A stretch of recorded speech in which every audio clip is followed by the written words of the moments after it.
crocs died out, their smaller cousins flourished and started to resemble more modern crocodiles. Remarkably, over the last 100 million years, they've hardly changed at all. Go ahead and give us a midline. So what is it about this prehistoric internal anatomy that's worked so well for so long? We're about to investigate the crocodile's stomach to find out how it digests the huge chunks of meat it swallows before they start rotting inside. I don't know when this animal last fed. About a week before it died. So Okay. might be fish or poultry, we don't know, and probably highly digested already.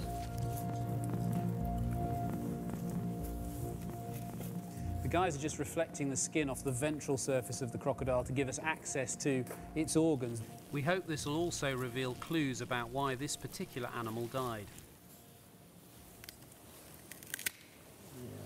Now the diaphragmatic is going to have a lot of fat associated with it too, so we need to be careful when you get down into there.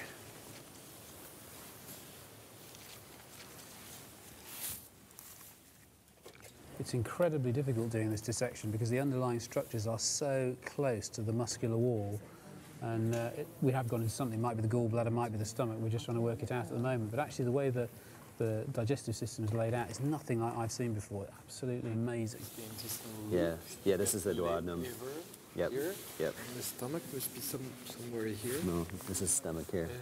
Now we're trying to get oriented here. Samuel Martin thinks his crocodile may have eaten something that led to its premature death. And when it comes to solving mysterious animal deaths, Professor Alan Williams is the Hercule Poirot of veterinary pathology. He's eager to investigate the stomach contents.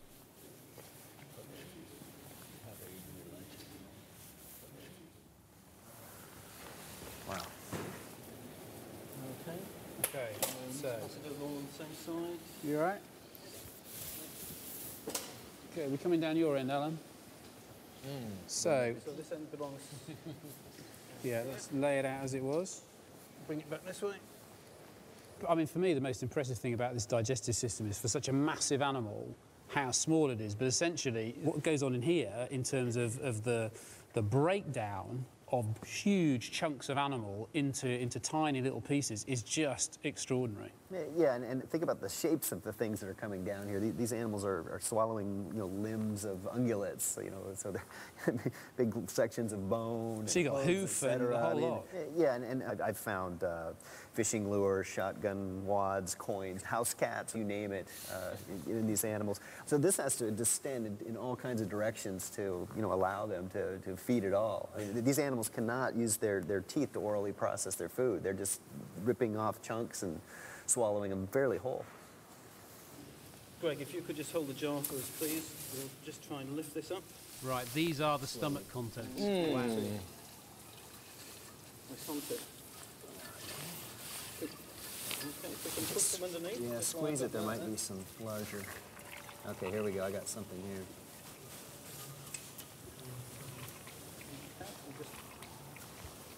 That's it. So Samuel, this is a very dark green colour. It's very strange, yeah. So this white material, if I just lift some of this out. That's it. What do you make of this? It's weird. What does it feel like? That's it. Cheese. Like cheese, yeah. The green color, it probably means that maybe after the meal he might have eaten something he should not have. Maybe some leaf or something. Do you see pica in crocodiles? So if they are unwell, they might have a deranged appetite and start eating things they wouldn't normally eat? Yeah, it does happen from time to time. They're also very curious, and they come to any new thing and they might swallow it just by mistake.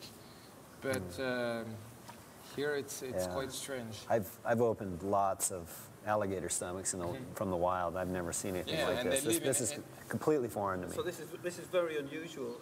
And so we've got a possibility here. This could be a toxic reaction. It could well be. Is that a leaf? Ah, yeah. We got a leaf. But And that looks almost like a wheel from a toy car. yeah, yeah. Actually, so heaven only knows what this crocodile has been eating. It cannot be the reason. That could have been in there for years. Yeah.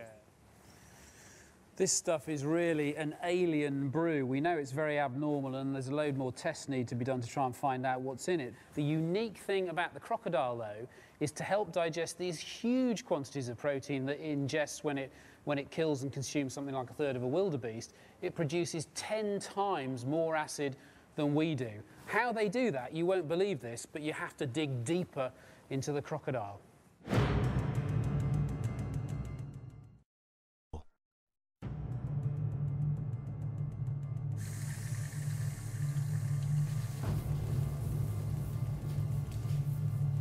Choose our weapons. Great, thank you. Yeah, let's take the trachea down to about here, I guess. And then The dissection team's delving deeper into the crocodile.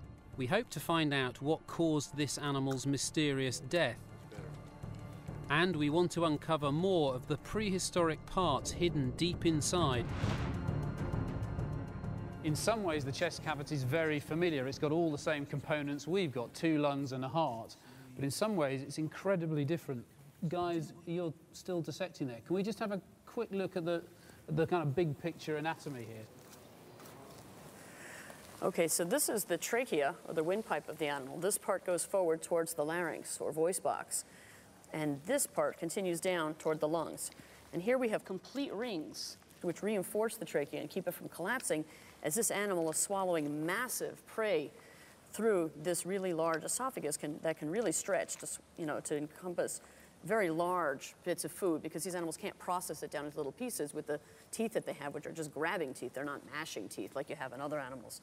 And so this esophagus is going to really stretch out and take over this whole area, which means the trachea gets pushed off to the side, which is very unusual, because in other animals, the trachea comes down the midline.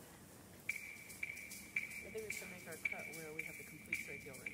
yeah, absolutely. To find out just how big a breath our croc can take, we want to try to inflate the lungs with compressed air. Okie dokie. Perfect fit. Look at that. I love it. Should we give it a whirl? Go for it. All right.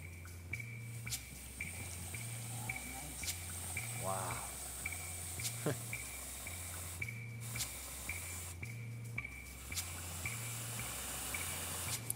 That's impressive. That is an impressive volume of air.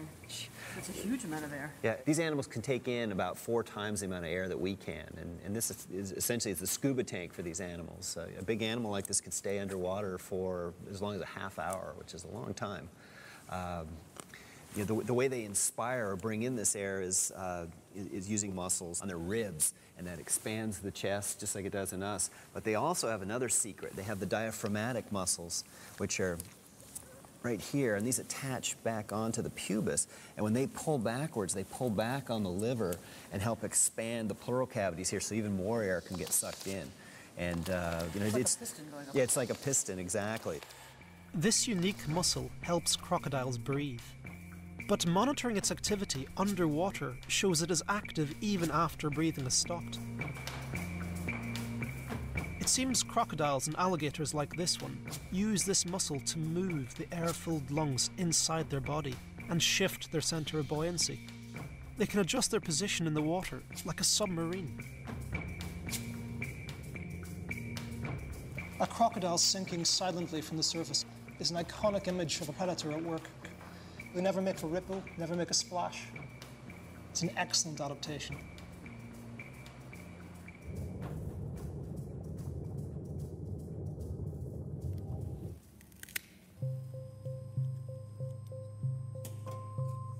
We're about to venture into the very heart of the crocodile. Surprisingly, it has some of the most sophisticated plumbing found in any animal. This is all fat, huh? Yeah.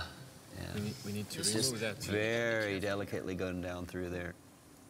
There's a lot more tubes than you see in a human heart, so it's a little bit tricky.